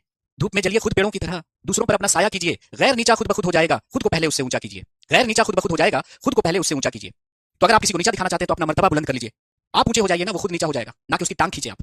तो पौधा हमें बहुत कुछ संदेश दे रहा है। तो पौधों को जितना ग्लूकोज यूज करना होता है वो करते हैं, जो एक्स्ट्रा ग्लूकोज है उसे स्टार्च में बदलकर पत्तियों में, सब्जियों में, फलों में संचित कर देते हैं। किसके लिए, हमारे लिए। अब आप कहिएगा सर यहाँ से क्वेश्चन कैसे पूछेगा, हमें क्वेश्चन से मतलब है हमें विद्वान नहीं बनना, हमें विद्वान नहीं बनना है, हमें क्वेश्चन बताओ सर कि यहाँ से क्वेश्चन क्या पूछेगा। तो देखो क्वेश्चन कैसे पूछेगा माय डियर फ्रेंड्स, समझ में आना चाहिए। आपसे पूछेगा कि what is the stored food of the plant और reserve food of the plant, है ना? पौधे का स्टोर्ड फूड या रिजर्व फूड क्या है, बता दीजिए आप लोग। What is the reserve food of the plant और stored food of the plant? पौधे का संचित भोजन या संग्रहित भोजन निम्नलिखित में से क्या है? Tell me. CGL, CDS, PCS, हर जगह पूछा गया ये सवाल। तो पौधे का संचित भोजन या संग्रहित भोजन क्या है? तो अभी आपने पढ़ा कि सर स्टार्च होगा। क्या होगा सर बताइए? स्टार्च होगा। लेकिन एक सवाल बीपीएससी में भी पूछा गया और सीजीएल में, सीडीएस में और एनडीए में, देखिएगा सभी के क्वेश्चन बैंक में, कि what is the stored food of animals? जंतुओं का संचित भोजन क्या है? बिल्कुल स्टार्च होगा। बहुत बढ़िया, बहुत बढ़िया, बहुत बढ़िया। बंगला मीडियम से कौन है भाई? हिंदी आ रही है ना समझ में? हाँ स्टार्च। निकिता, मुस्कान, विजय, अश्वर्ण राज, कुलदीप, प्रजापत। जंतु का जो संचित भोजन होगा माय डियर फ्रेंड्स, लिखा है एक बच्चे ने ग्लाइकोजन, और ग्लाइकोजन ऑप्शन में नहीं है तो फैट है ना। तो जंतुओं का संग्रहित भोजन होगा ग्लाइकोजन। देखिएगा सीडीएस का और सीजीएल का super duper hit question. Glycogen नहीं ऑप्शन में तो वसा होगी, और ऑप्शन में अगर दोनों है तो किसको प्रायोरिटी देंगे? ग्लाइकोजन को देंगे। देखो बीपीएससी में सवाल पूछा गया था कि जंतुओं का संग्रहित भोजन निम्नलिखित में से है ना। ऑप्शन में ग्लाइकोजन और फैट दोनों था, बच्चों ने फैट को उत्तर लगाया, उत्तर गलत हो गया। देखिएगा बीपीएससी का प्रीवियस ईयर का सवाल है, सीडीएस में तो पूछा ही गया है, सीजीएल में तो पूछा ही गया है। ठीक है जी। आशु चौधरी करें सर, एक पल को लगा कि आप हिंदी पढ़ा रहे हैं। हिंदी साइंस में बहुत फर्क है। ओके, तो ग्लाइकोजन, जंतुओं का संग्रहित भोजन क्या होगा? ग्लाइकोजन। और ग्लाइकोजन ऑप्शन में नहीं है तो फैट, ऑप्शन में दोनों है तो किसको प्रायोरिटी देंगे? फैट को, सॉरी ग्लाइकोजन को। ये देखिए पूछा गया आपसे कि भाई फंजाई का, कवकों का संग्रहित भोजन क्या होता है? जैसे मशरूम क्या है? कवक है। तो कवकों का संग्रहित भोजन भी अगर पूछा जाए तो आपका उत्तर ग्लाइकोजन ही होगा। तो वहां से देखो हमने निकाल लिया, क्योंकि आप लोगों के एग्जाम में टॉपिक से क्वेश्चन कम होते हैं, इधर उधर से क्वेश्चन ज्यादा होते हैं। जैसे हमने स्टार्च लिया ना, स्टार्च से ये सारा निकाल लिया कि स्टार्च पौधे का संचित भोजन है, तो साथ साथ हमने देख लिया कि जंतुओं का क्या है, कवकों का क्या है। 6th क्लास की एनसीईआरटी टॉपिक का नाम है कंपोनेंट्स ऑफ फूड। टॉपिक का नाम क्या है? Components of food. वहां पे भुज्जू और पहेली टेस्ट कर रहे हैं किसका? स्टार्च का। किसका? स्टार्च। स्टार्च क्या है? एक प्रकार का कार्बोहाइड्रेट। स्टार्च है क्या? कार्बोहाइड्रेट। कार्बोहाइड्रेट है। स्टार्च है क्या? एक प्रकार का कार्बोहाइड्रेट है। जैसे हम आलू खाते हैं, आलू में मुख्यतः क्या होता है? कार्बोहाइड्रेट होता है, उस कार्बोहाइड्रेट का नाम क्या है? स्टार्च। जैसे हम चावल खाते हैं, चावल में मुख्यतः क्या है? कार्बोहाइड्रेट, उस कार्बोहाइड्रेट का नाम क्या है? स्टार्च। जैसे कि हम लोग गेहूं खाते हैं, गेहूं है ना, रोटी चपाती खाते हैं ना, गेहूं की बनती है, उसमें मुख्यतः कार्बोहाइड्रेट होता है, उस कार्बोहाइड्रेट का नाम क्या है? स्टार्च। तो स्टार्च या कार्बोहाइड्रेट का परीक्षण किसके द्वारा किया जाता है? तो उत्तर होगा भाई साहब आयोडीन। तो मंड का परीक्षण आयोडीन के द्वारा किया जाता है। ये मंड है क्या? एक प्रकार का कार्बोहाइड्रेट है कि नहीं? तो देखिए हर टॉपिक में हम शुरू करेंगे क्या? एकदम 6th क्लास से, और अपना लेवल बढ़ाते बढ़ाते कहां चलेंगे? 11th या 12th तक। मैं ये मान के चलूंगा कि आपको बायोलॉजी बिल्कुल नहीं आती, एकदम खत्म है, आप बायोलॉजी में जीरो है ना। लेकिन हम अपना लेवल धीरे धीरे बढ़ाते बढ़ाते चलेंगे। आपने देखा होगा कि अगर किसी खाद्य सामग्री में स्टार्च है कि नहीं है उसका परीक्षण करना है आपको, मंड है कि नहीं है उसका परीक्षण करना है, तो उस पर आप 2-3 ड्रॉप आयोडीन का डालिए। क्या डालें? आयोडीन का। आयोडीन के डालने के बाद कलर में चेंज आता है, और कलर चेंज होकर ब्लू ब्लैक हो जाता है, गहरा नीला सा रंग हो जाता है। इसका मतलब उस खाद्य सामग्री में, उस फूड आइटम में निश्चित रूप से क्या है? स्टार्च है। स्टार्च है क्या? एक प्रकार का कार्बोहाइड्रेट है। स्टार्च है क्या? एक प्रकार का कार्बोहाइड्रेट है। ठीक है, कार्बोहाइड्रेट है। जैसे आलू को 2 पीसेस में काट लीजिए, आलू को 2 पीस में काट लिया, चलो कैसा दिख रहा है? थोड़ा सा येलोइश कलर का, हल्का येलो रंग का आपको दिखता है। आप इस पर जैसे ही 2-3 ड्रॉप आयोडीन का डालोगे, आयोडीन का डालोगे, कलर तुरंत चेंज हो जाएगा, कलर बिल्कुल गहरा नीला सा हो जाएगा। इसका मतलब क्या है? इस आलू में क्या है? स्टार्च है। तो किसी खाद्य सामग्री में स्टार्च है कि नहीं है इसका पता करना है, तो उस खाद्य सामग्री पर अगर हम 2-3 ड्रॉप आयोडीन का डालते हैं और कलर में चेंज आ जाता है, कलर चेंज होकर गहरा नीला यानी थोड़ा ब्लैकिश टाइप का आ जाता है, इसका मतलब क्या है? कि उस खाद्य सामग्री में स्टार्च है। जैसे देखिए हम जो चावल खाते हैं, तो चावल को इस तरह से मैश लीजिए, पेस्ट बना लीजिए, और उस पर 2-3 ड्रॉप आयोडीन का डालिए, डालते ही ब्लू ब्लैक हो जाएगा, व्हाइट चावल ब्लू ब्लैक हो जाएगा, इसका मतलब चावल में स्टार्च है। अब आप क्या करिए, क्लास से एक बच्चे को बुलाइए और बोलिए कि चावल को थोड़ा देर चबाओ अपने मुंह में। थोड़ी देर चबाने के बाद उसे कहोगे उगल डालो भाई टेबल पे। अब उस उगले हुए चावल पर आप आयोडीन डालो, ब्लू ब्लैक नहीं होगा। इससे आप बच्चे को 2 बात समझा सकते हैं। कैसे? बच्चे को हम कहेंगे देखो बच्चा, पहले चावल को हमने अपने हाथों से ऐसे मैश किया था, पेस्ट बना लिया था, और उस पर आयोडीन डाला था तो ब्लू ब्लैक हुआ था, इसका मतलब चावल में स्टार्च था। लेकिन जब आपने इसे अपने मुंह में रखकर चबाया, तो चबाते हैं किसी चीज को तो हमारी लार ग्रंथियों से लार निकलता है, सलाइवा रिलीज होती है, और लार में एक एंजाइम होता है, आगे पढ़ेंगे एनिमल न्यूट्रिशन में कि इस लार में जो एक एंजाइम होता है जिसका नाम होता है टाइलिन, जो स्टार्च को बदल देता है माल्टोज में। बच्चे को माल्टोज नहीं कहेंगे, हम कहेंगे कि आपके लार में जो एंजाइम था वो स्टार्च को किसी और चीज में बदल दिया। तो पहले चूंकि हमने चावल को हाथों से ऐसे पेस्ट बनाया था मसल कर, तो उसमें कार्बोहाइड्रेट था, तो देखो ब्लू ब्लैक हुआ। लेकिन तुम्हारे चबाने से क्या हुआ कि लार में कुछ केमिकल था जो स्टार्च को किसी और चीज में बदल दिया, तो अब देखो ब्लू ब्लैक नहीं हो रहा है। अगर आपने बच्चे को इस अंदाज में पढ़ा दिया है तो वो जिंदगी भर नहीं भूलेगा कि मंड का परीक्षण आयोडीन के द्वारा किया जाता है और कलर कैसा मिलेगा? Blue black. हाँ, नमक में भी होता है, नमक डालने के बाद भी देखा होगा ब्लू ब्लैक हो जाता है ना। तो आयोडीन क्या है? आयोडीन एक केमिकल है, एक नॉन मेटल होता है, तो आयोडीन का घोल मिलता है। ठीक है, हाँ बोटेनिकल नेम्स के लिए वो तो हम ट्रिक बता देंगे आपको याद करने का, है ना, उसको देखेंगे हम लोग क्लासिफिकेशन जब पढ़ेंगे ना, वहीं पे बोटेनिकल नेम, जूलॉजिकल नेम हम लोग कर लेंगे। क्लियर है? तो मंड का परीक्षण जो है, स्टार्च का परीक्षण आयोडीन के द्वारा किया जाता है। ठीक है, चलिए अब सवाल होता है कि where does the process of photosynthesis takes place? प्रकाश संश्लेषण की क्रिया कहां संपन्न होती है? प्रकाश संश्लेषण की क्रिया कहां संपन्न होती है, ये सवाल है आपके सामने। तो जब भी मैं ये सवाल पूछता हूं कि प्रकाश संश्लेषण की क्रिया कहां संपन्न होती है, तो बच्चे तुरंत कहने लगते हैं कि पत्तियों में। आपका उत्तर क्या होना चाहिए? जब भी मैं पूछूं कि प्रकाश संश्लेषण की जो क्रिया है वो कहां संपन्न होती है, तो आपको कहना है green parts of the plant. पत्ती मत बोल दो डायरेक्ट, क्या बोलेंगे आप? Green parts of the plants. पौधे के हरे भागों में, पौधे के हरे भागों में, पौधे के हरे भागों में प्लांट का जो कोई पार्ट भी हरा होगा ना, उसमें प्रकाश संश्लेषण की क्रिया होगी। जैसे जब पतझड़ का मौसम आता है तो सारी पत्तियां झड़ जाती हैं, फिर तो ऐसे में पौधे को भूख से मर जाना चाहिए, फिर भी पौधे जीवित रहते हैं। कैसे? जब सारी पत्तियां झड़ जाती हैं पौधों से, तो पेड़ की जो नई शाखाएं होती हैं, न्यू स्टेम्स होते हैं, वो ग्रीन कलर के होते हैं, उनमें प्रकाश संश्लेषण होता है। धीरे धीरे धीरे पत्तियां निकलती हैं, फिर पत्तियों में शुरू हो जाता है मैक्सिमम। मरुस्थलीय पौधों को आप देखेंगे, जो डेजर्ट में प्लांट रहते हैं, उनमें पत्तियां नहीं होती कई में, उनका तना क्या हो जाता है, फ्लैशी हो जाता है, गूदेदार हो जाता है और ग्रीन हो जाता है, तना में प्रकाश संश्लेषण हो रहा होता है। तो जब भी मैं पूछूं कि प्रकाश संश्लेषण की क्रिया कहां संपन्न होती है, तो कहेगा sir green parts of the plant, पौधे के हरे भागों में। और मैक्सिमम कहां होता है, तो पत्तियों में। अब आप कहेंगे सर सर्वाधिक कहां होता है, तो जनरली जो नॉर्मल पौधे होते हैं उनके लीव्स में होती है, पत्तियों में, है ना। तो चलो मानते हैं कुछ पल के लिए पत्तियों में प्रकाश संश्लेषण की क्रिया सर्वाधिक हो रही है। लेकिन मैं पूछूं कि पत्तियों में कहां, अब आप फंस जाओगे, है ना। वो तो उसके सेल्स डैमेज होते हैं तो वो ब्लैक हो रहा है, वो अलग ब्लैकिश है, ठीक है। पीएनजी अपलोड कर दी जाती है क्लास के बाद, ठीक है। चलिए तो पत्तियों में कहां, अगर मैं पूछूं कि पत्तियों में कहां, बिल्कुल बेसिक से, अभी 6th लेवल पे है, 7th लेवल पे है, पत्तियों में। धीरे धीरे हम अपना लेवल बढ़ाते हुए 11th क्लास की एनसीईआरटी पे पहुंचेंगे, देखिएगा कैसे पहुंच जाएंगे, आपको पता भी नहीं चलेगा। पत्तियों में कहां, तो आप कहिएगा सर सेल में। हमारा शरीर या पौधे का शरीर छोटी छोटी इकाइयों से मिलकर बनता है, जिसे हम कहते हैं सेल यानी कोशिका। सेल यानी कोशिका, इसीलिए कोशिका को शरीर की रचनात्मक और क्रियात्मक इकाई कहते हैं, स्ट्रक्चरल एंड फंक्शनल यूनिट। क्योंकि शरीर की रचना किससे हुई है, कोशिकाओं से, तो शरीर की रचनात्मक इकाई कहला रही है। और आप कहते हैं ना कि ये चीज हमारी बॉडी में हो रही है, दरअसल वो हमारे सेल में हो रही होती है, इसीलिए कहते हैं क्रियात्मक इकाई, फंक्शनल यूनिट। तो शरीर बना है कोशिकाओं से, तो शरीर, कोशिकाओं को हम शरीर की रचनात्मक इकाई कहते हैं। और आप कहते हैं कि सारे फंक्शन भी इसी सेल में होते हैं, इसीलिए फंक्शनल यूनिट। तो जब भी अब मैं पूछूंगा आज के बाद से, अगर मैं पूछूंगा कि कोई भी चीज कहां होती है, चाहे वो एनिमल बॉडी हो या प्लांट बॉडी हो, उसमें कोई फंक्शन कहां हो रहा होता है, तो सेल में। ये हमारा सेल या सॉरी हमारा शरीर या पौधे का शरीर किससे मिलकर बना है, सेल से मिलकर बना है। जैसे मैं कहूं कि इस बिल्डिंग की स्ट्रक्चरल यूनिट क्या है, इस बिल्डिंग की रचनात्मक इकाई क्या है, तो आप कहेंगे सर ईंट है, ईंटों से मिलकर दीवार बनी है, 4 दीवारों को मिलकर रूम, बहुत सारा रूम मिलकर बिल्डिंग बनी है। तो ये बिल्डिंग किसकी रिपीटेशन से बना है, सेल ब्रिक के रिपीटेशन से, ईंटों के रिपीटेशन से। तो इस बिल्डिंग की रचनात्मक इकाई क्या हो गई, ईंटें। उसी तरह से शरीर किससे मिलकर बना है, चाहे वो पौधे का शरीर हो या जंतु का शरीर हो, कोशिकाओं से मिलकर बना है, इसलिए कोशिका को बोलते हैं रचनात्मक इकाई, शरीर की रचनात्मक इकाई। फंक्शनल यूनिट क्यों बोलते हैं, क्योंकि सारे फंक्शन भी इसी सेल में होते हैं। तो अगर मैं कहूं कि ठीक है प्रकाश संश्लेषण की क्रिया पौधे के हरे भागों में हो सकती है, मैक्सिमम कहां होती है, तो पत्तियों में, पत्तियों में कहां, तो कोशिकाओं में। अब देखिए थोड़ा सा अच्छे तरीके से इसको समझिए। जैसे मान लिया ये कोई पौधा है और पौधे की एक पत्ती है, पौधे की क्या है, पत्ती है। ये पौधे का शरीर या हमारा शरीर किससे मिलकर बना हुआ है, छोटी छोटी इकाइयों से, छोटी छोटी इकाइयों से मिलकर बना है, जिसको हमने क्या नाम दिया है, सेल नाम दिया है। इसीलिए कोशिका को शरीर की रचनात्मक इकाई बोलते हैं, शरीर की, एनिमल बॉडी हो या प्लांट बॉडी हो। यह है क्या, प्लांट सेल। क्या है, प्लांट सेल, पादप कोशिका, जिससे मिलकर पूरा पौधा बना हुआ है। अब चलो इस पादप कोशिका को थोड़ा जूम कर देते हैं, इस कोशिका को थोड़ा जूम कर देते हैं, बड़ा बना के दिखाते हैं। तो मान लिया ये पौधे का शरीर है ना, पत्तियां हैं और ये कोशिकाओं से मिलकर बनी है। उनमें से एक कोशिका को जरा निकाल के देख लेते हैं जूम करके। तो आप देखिएगा कि प्लांट सेल जनरली हेक्सागोनल होता है, ऐसा होता है। साइटोलॉजी में हम डिटेल से बात करेंगे। तो प्लांट सेल जनरली जो होता है वो हेक्सागोनल नेचर का होता है, इस शेप का होता है। जनरली मैं बोल रहा हूँ, अलग अलग प्लांट सेल का शेप अलग भी हो सकता है, जनरली ऐसा होता है। तो इस सेल को हमने जूम किया तो देखा प्लांट सेल ऐसा दिख रहा है। और प्लांट सेल में ये गोल कलर, गोल जैसा एक चीज होता है जिसको न्यूक्लियस कहते हैं। ये इस प्रकार की एक रचना होती है जिसको वैक्यूल कहते हैं। इन सबसे हमें मतलब नहीं है, इसको आगे पढ़ेंगे हम। प्लांट सेल में एक चीज से अभी हमें मतलब होगी, इस पादप कोशिका में इस प्रकार की एक संरचना होती है और इसको हम कहते हैं क्लोरोप्लास्ट। तो प्लांट सेल के अंदर आपने देखा कि प्लांट सेल में इस प्रकार की एक संरचना होती है, इसको बोलते हैं हरित लवक। क्या बोलते हैं, हरित लवक। तो ये क्या हो गया आपका, ये है एक प्लांट सेल, हमने उसी को जूम किया है, पादप कोशिका है ये। और पादप कोशिका में एक इस प्रकार की संरचना होती है जिसे हम कहते हैं क्लोरोप्लास्ट। प्रकाश संश्लेषण की क्रिया प्लांट सेल के क्लोरोप्लास्ट में होती है, इसलिए क्लोरोप्लास्ट को हम कहते हैं, इसलिए क्लोरोप्लास्ट को हम कहते हैं किचन ऑफ द सेल। क्या बोलते हैं, kitchen of the cell, kitchen of the cell, कोशिका की रसोई। बात आ रही है समझ में, कोशिका की रसोई। तो अगर कोई आपसे पूछता है कि प्रकाश संश्लेषण की क्रिया कहां होती है, तो पौधे के हरे भागों में, अधिकतम कहां होती है, तो पत्तियों में। पत्तियों में कहां, तो पत्तियों की कोशिकाओं में। कोशिकाओं में कहां, तो कोशिका के माइटोकॉन्ड्रिया में, सॉरी कोशिका के क्लोरोप्लास्ट में। इसीलिए क्लोरोप्लास्ट को क्या बोला जाता है, किचन ऑफ द सेल। क्या बोला जाता है, किचन ऑफ द सेल। तो इस पॉइंट को हमें यहां पे लिखने की आवश्यकता है कि द प्रोसेस ऑफ, इस पॉइंट को हम लिखेंगे the process of photosynthesis takes place in chloroplast. अपने शब्दों में लिखेंगे, बिल्कुल बुकिश लैंग्वेज यूज नहीं करेंगे। जैसे मैं बोल रहा हूं वैसे ही यहां पे लिख दिया मैंने। प्रकाश संश्लेषण की क्रिया हरित लवकों में संपन्न होती है, इसी कारण हरित लवक को कोशिका की रसोई भी कहा जाता है। बिल्कुल अपने शब्दों में, that's why chloroplast is also known as what, kitchen of the cell. इसी कारण हरित लवक को कोशिका की रसोई कहते हैं। नोट करेंगे इसको। उसको स्टोमेटा बोलते हैं, रेस्पिरेशन में दिखाएंगे रागनी। एकदम अलग अलग टॉपिक, मैंने बोला ना अलग अलग टॉपिक में हमने बांट रखा है। बिल्कुल हम गुड गुड नहीं करेंगे टॉपिक को, तब समझ में आएगा। पीएनजी नहीं डली है, डलवा दिया जाएगा, ठीक है जैसा आप बात आ रही समझ में। तो अब अगर कोई आपसे पूछता है कि प्रकाश संश्लेषण की क्रिया कहां संपन्न होती है, तो प्लांट सेल के हरित लवक में संपन्न होती है। इसीलिए हरित लवक को कोशिका की रसोई कहते हैं। क्यों, प्रकाश संश्लेषण है क्या, पौधे जिस प्रक्रिया द्वारा अपना खाना बना रहे हैं उस प्रक्रिया का नाम है प्रकाश संश्लेषण। खाना बनाने की प्रक्रिया, तो खाना कहां बनता है, किचन में बनता है। सेल को डिस्कवर किया था रॉबर्ट हुक साहब ने। जब सेल पढ़ेंगे वहां पे पढ़ेंगे, अभी क्यों परेशान हो रहे हैं। रॉबर्ट हुक साहब ने डेड सेल खोजा था, लेकिन फर्स्ट लिविंग सेल की खोज लेवेनहॉक साहब ने करी थी, ठीक है। तो अगर क्वेश्चन ये पूछा जाता है कि प्रकाश संश्लेषण की क्रिया कहां संपन्न होती है, तो आप बोलेंगे the process of photosynthesis takes place in chloroplast, that's why chloroplast is also known as what, kitchen of the cell. प्रकाश संश्लेषण की क्रिया हरित लवकों में, पादप कोशिकाओं के हरित लवकों में संपन्न होती है, इसी कारण हरित लवकों को कोशिका की रसोई भी कहा जाता है। तो इतना हिंदी इंग्लिश में लिखने से बेटर है कि हमने इसको पहले लिख दिया ताकि हमारा और आपका टाइम बच सके और हम ज्यादा से ज्यादा लिमिटेड टाइम में कंटेंट को डिलीवर कर सके, है ना। अब इतना मैं लिखता कि the process of photosynthesis takes place in chloroplast, chloroplast हरित, प्रकाश संश्लेषण की क्रिया, है ना, ऐसे लिखता मैं। प्रकाश संश्लेषण की क्रिया पादप कोशिकाओं के